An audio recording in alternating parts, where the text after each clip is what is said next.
Et je glorifie le Seigneur parce que ce baptême se fait en 3 étapes. Cette naissance, autant pour moi, se fait en 3 étapes.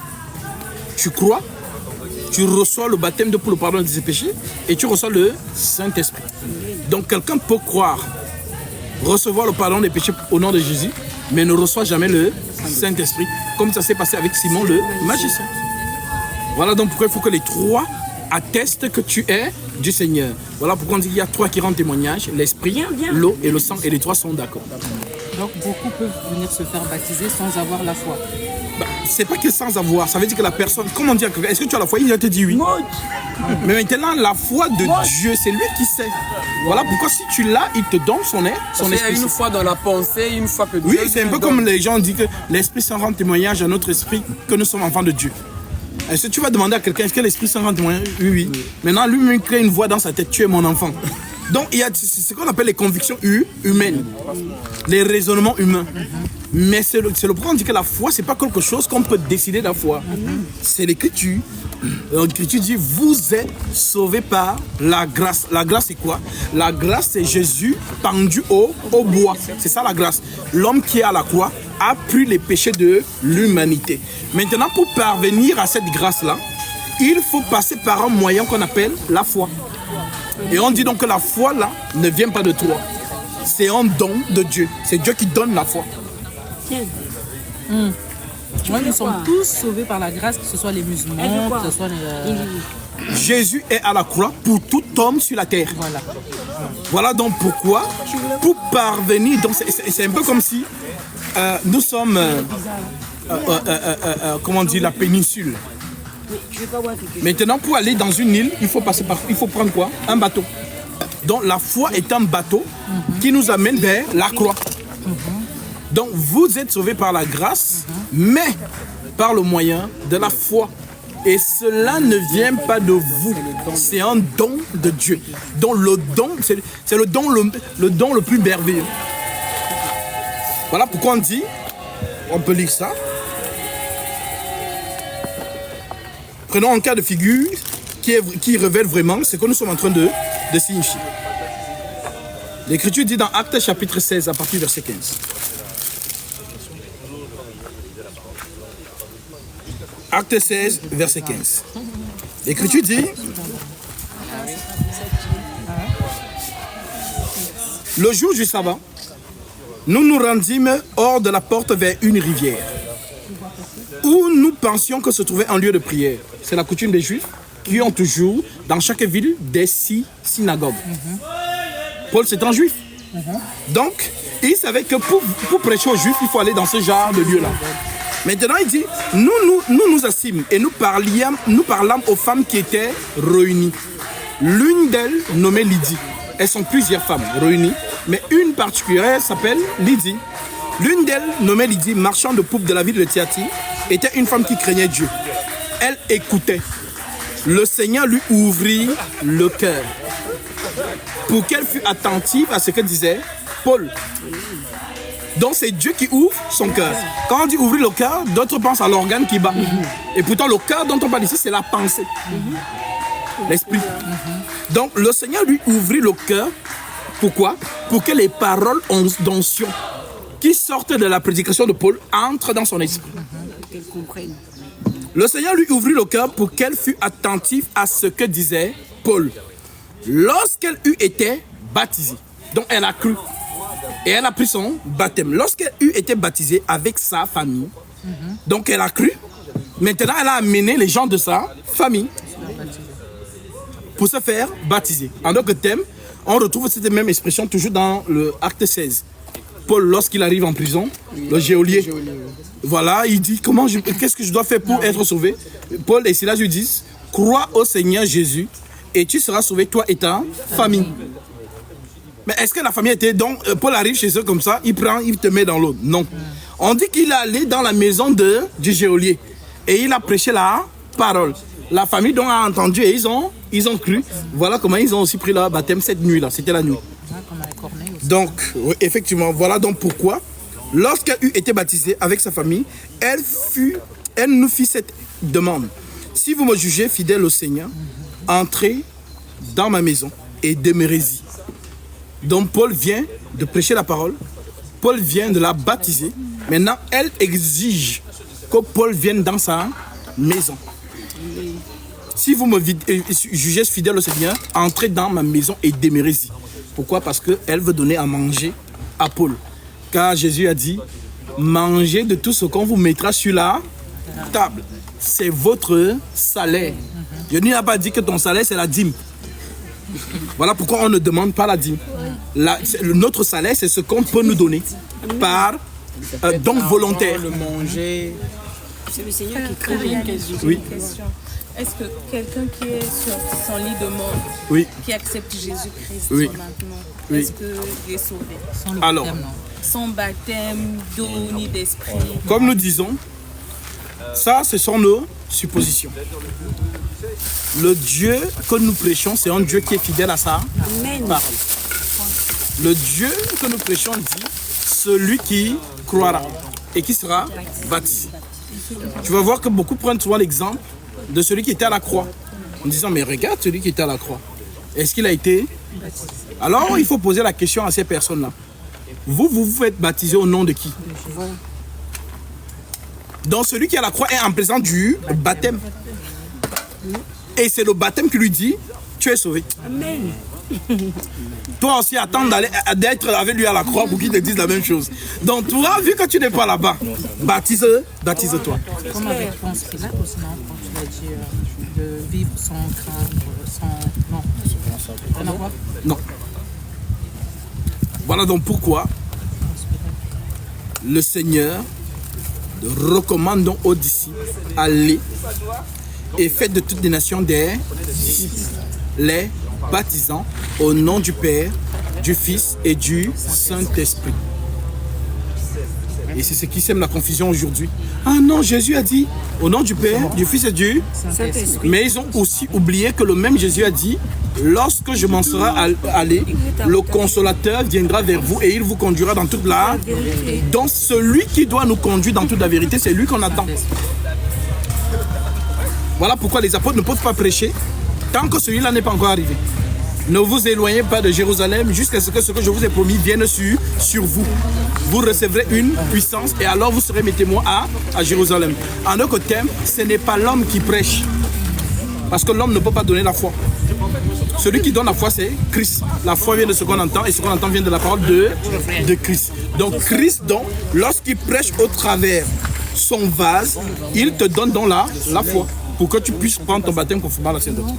Donc la personne qui est à l'hôpital, si le Seigneur lui permet de croire, le Seigneur disposera aussi les circonstances pour qu'il entre dans l'eau. Il y a les gens qui disent souvent, oh non mais Gatsby, ceux qui sont dans les déserts, ils vont faire comment? Il n'y a pas l'eau là-bas. Il n'y a pas l'eau là-bas. Le jour là, l'eau va apparaître. Parce que c'est le Dieu de l'impossible. C'est le Dieu de Moïse. Amen. Qui ouvre la mer. Donc ce Dieu-là, il sait très bien que dans le don, si par exemple, comme ça s'est passé avec Philippe, lisons ça. Acte 8, verset 26, l'Écriture dit, un ange du Seigneur. Voilà ici là où les gens ne comprennent pas l'ange là. Quand on lit un ange du Seigneur, ils ne savent pas que c'est Jésus-Christ lui-même. Un ange du Seigneur s'adressant à Philippe,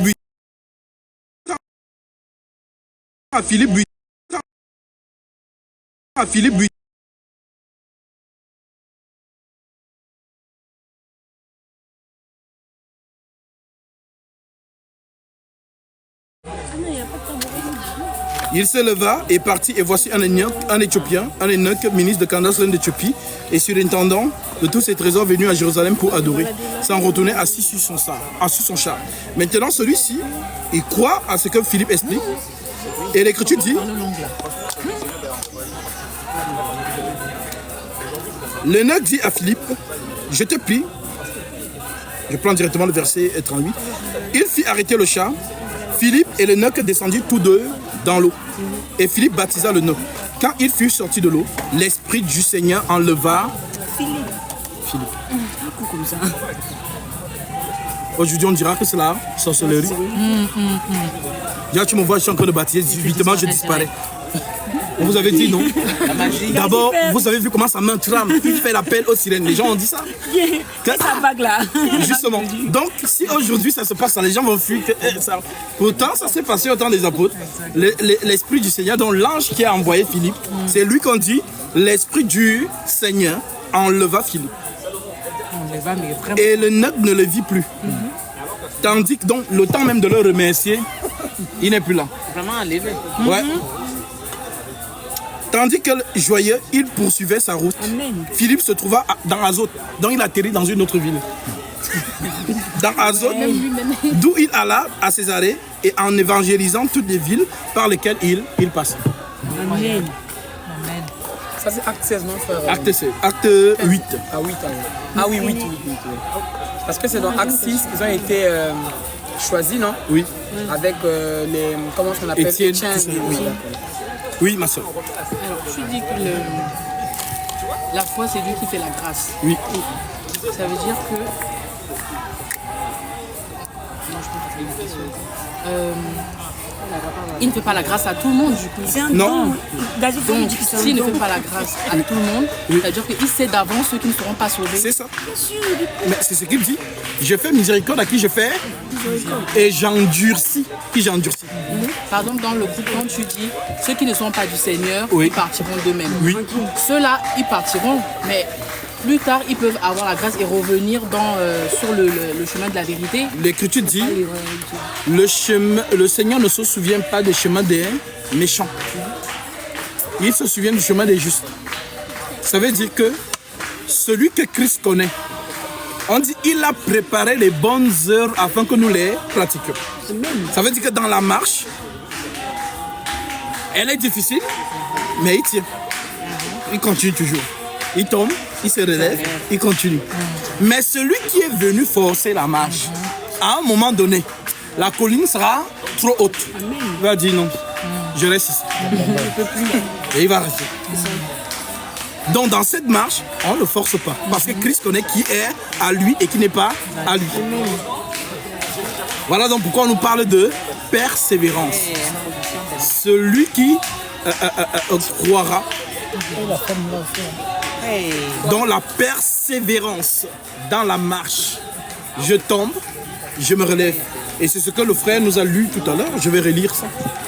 Frère, pardon, parce que dans le groupe, la dernière fois, Oui. quand j'ai fait le témoignage, je disais, vous avez dit, tu as dit que celui qui n'est pas ceux qui n'ont pas de Christ vont partir. Oui. Et je disais donc, j'ai fait mon témoignage en disant que il y a cette voix-là qui me disait, tu vois, toi tu as du mal à suivre les lives. Et en fait, il y a cette différence-là qu'il faut faire. C'est-à-dire qu'il y a la marche qui est difficile et on est obligé de passer par là. Et du coup, moi j'avais cette voix qui me disait, tu vois, tu ne suis pas les enseignements, des fois tu rates les lives, tu ne pries peut-être pas assez comme il faut. Tu n'es pas là, écarte-toi, tu n'es pas de... Justement, la voix qui te En fait, parle là. J'étais dans la posture je suis dans la marche difficile pour aller vers Dieu. Justement, la voix qui te parle là, c'est la voix qui te motive à laisser. Parce que la voix va te convaincre que tu n'es pas comme eux. Regarde comment eux ils marchent. Toi, tu ne suis pas le rythme. Tu n'es pas d'eux. Tu n'as pas de Il ne zèle. faut pas forcer, il faut laisser. Voilà donc pourquoi on dit vous obtiendrez le salut de vos âmes pour prix de votre foi. Mais j'ai l'impression que les gens ne comprennent pas ce que ça veut dire. Ça veut dire que Dieu a allumé le feu en toi. Le feu en toi. Ça veut dire que Dieu a allumé le feu en toi.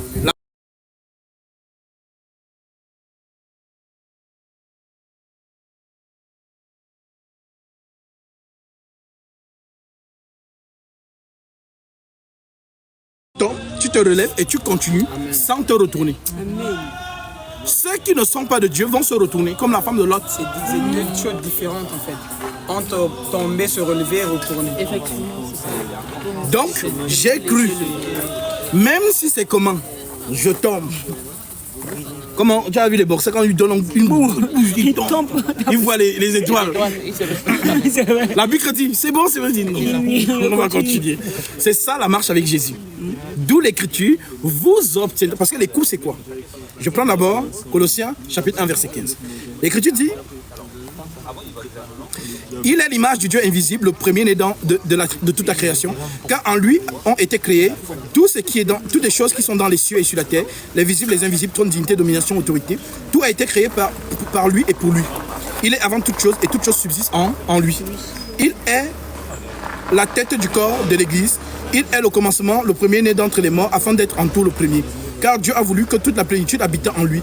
Il a voulu par lui réconcilier tout avec lui-même, tant ce qui est sur la terre et ce qui est dans les cieux, en faisant la paix par lui, par le sang de sa croix. Et vous qui étiez autrefois étrangers et ennemis par vos pensées et par vos mauvaises œuvres, il vous a maintenant réconciliés par sa mort dans le corps de sa chair. Donc il nous réconcilie par sa mort dans le corps de sa chair, pour vous faire paraître devant lui saint, irrépréhensible et sans reproche. Si du moins vous demeurez fondés et inébranlables dans la foi, sans vous détourner de l'espérance de l'évangile que vous avez entendu, qui a été prêché à toute créature sous le ciel et dont moi, Paul, j'ai été fait ministre. Maintenant, je peux d'abord utiliser le PowerPoint si tu es chargé, bien sûr. Je n'ai pas, il n'y a pas beaucoup, c'est à 30%, je pense. Je prends Romains chapitre 8, qui est une écriture vraiment qui nous donne la force à tous les chrétiens. Romains 8, verset 28, l'écriture dit: nous savons du reste que toute chose concourt au bien de ceux qui aiment Dieu, de ceux qui sont appelés selon son dessein. Donc il y a ceux qui sont appelés selon le dessein de Dieu. Car ceux qu'il a connus d'avance, ça veut dire que ceux-là ne sont pas connus lorsqu'ils naissent sur la terre. Ils sont connus dès avant la fondation du monde. Ceux qu'il a connus d'avance, il les a aussi prédestinés à être semblables à l'image de son Fils. C'est quoi être semblable à l'image de son Fils? C'est revêtir le corps incorruptible, afin que son Fils soit le premier-né d'entre plusieurs frères. Et ceux qu'il a prédestinés, il les a aussi appelés.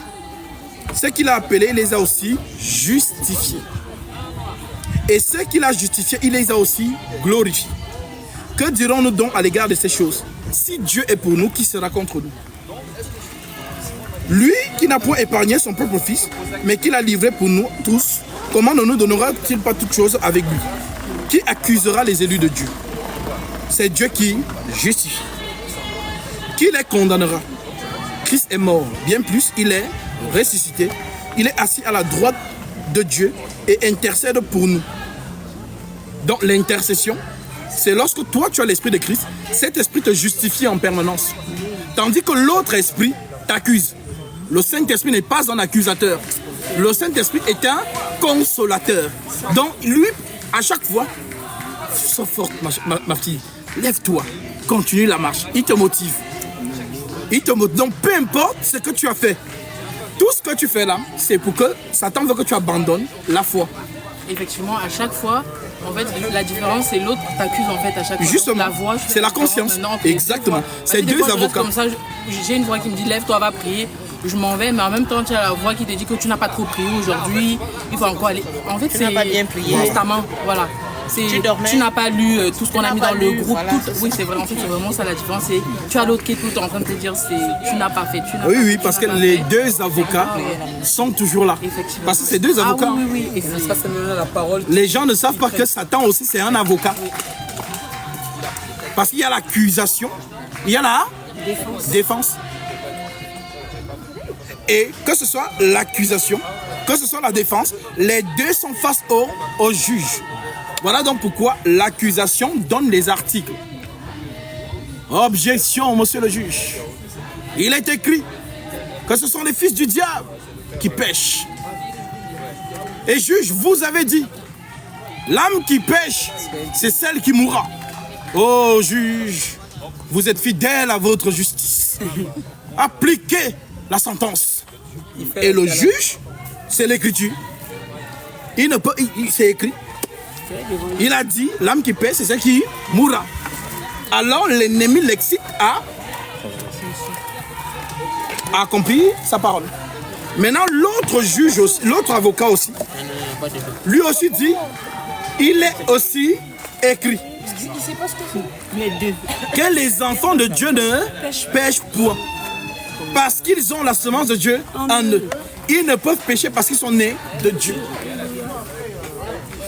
Donc, le Seigneur, dans son rôle d'avocat, voilà pourquoi l'Écriture dit, si quelqu'un a péché, qu'il se souvienne qu'il a un avocat auprès du Père. Donc, l'avocat auprès du Père, c'est l'intercesseur. Et c'est l'intercesseur qui intercède pour toi. Voilà pourquoi lui, il a intercédé pour Pierre. Satan l'a réclamé. Il a dit, Simon, Simon, Satan vous a réclamé pour vous tribler comme le froment. Mais moi, j'ai prié pour toi. Donc, l'intercession de Jésus vis-à-vis de Pierre, c'est ça Michael qui défend Moïse. Car Satan a réclamé le corps de Moïse. Un peu ce que Wilfried a eu, il a fait l'interprétation particulière, une fausse prédication. Donc, lorsqu'on, dans Jude chapitre 1, verset 9, on dit, je vais lire ça. Jude 1, verset 9, l'Écriture dit, or, l'archange Michel, lorsqu'il contestait avec le diable et lui disputait le corps de Moïse, dont les gens, dans leur imagination, c'est qu'il y avait un combat. Genre, Satan tire Moïse, Michael tire aussi Moïse. Non, il est à moi. La tête. Non, il n'est pas à moi. Non, il est à moi. Ça, c'est l'imagination de ceux qui ne comprennent pas. Donc, la contestation, ça veut dire que Moïse est devant le tribunal. Si les gens n'ont pas compris ça, dans Jude 1, verset 9, alors il faut qu'ils comprennent ça dans Zacharie chapitre 3, verset 1. Parce que c'est le même scénario. Maintenant, quand on lit dans Zacharie chapitre 3, verset 1, l'Écriture dit, il me fit voir Josué, le souverain sacrificateur devant l'ange de l'Éternel. Josué est quoi? Souverain sacrificateur. Donc, la présence de Dieu en Israël, c'est le souverain sacrificateur.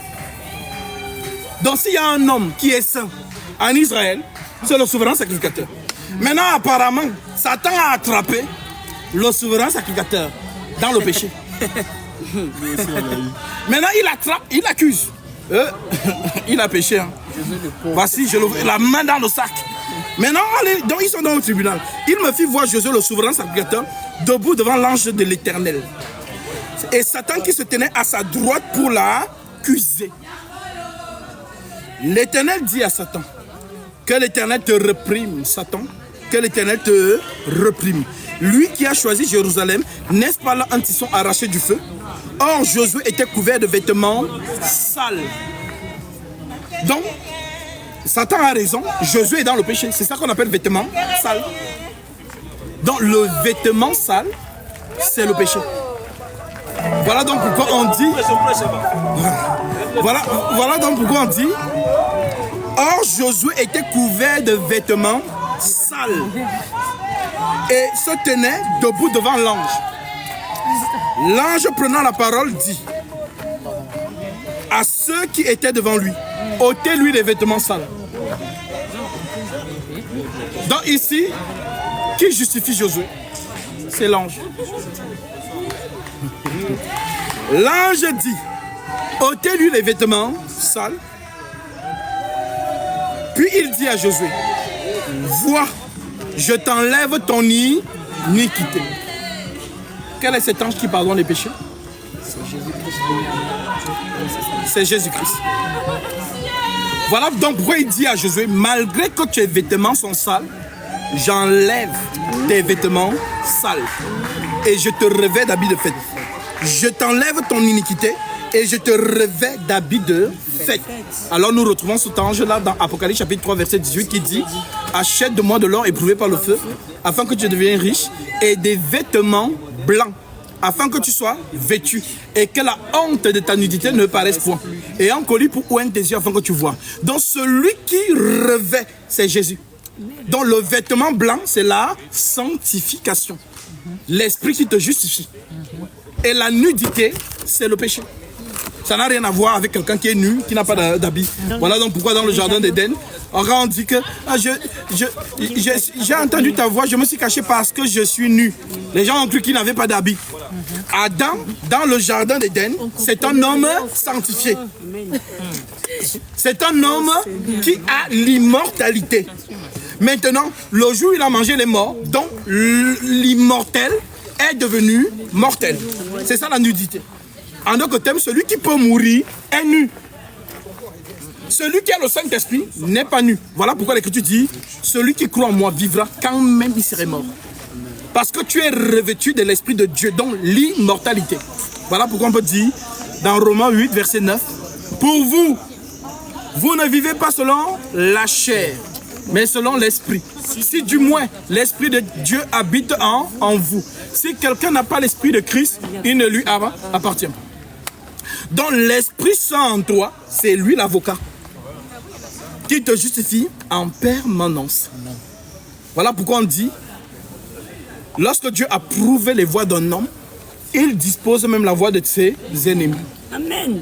Parce que c'est lui le juge. Donc ton avocat, le privilège que tu as, c'est que le juge, c'est lui ton avocat. Ton avocat, c'est lui le juge. Voilà donc pourquoi on dit que dans Romains 8, on te dit au verset 33, l'Écriture dit,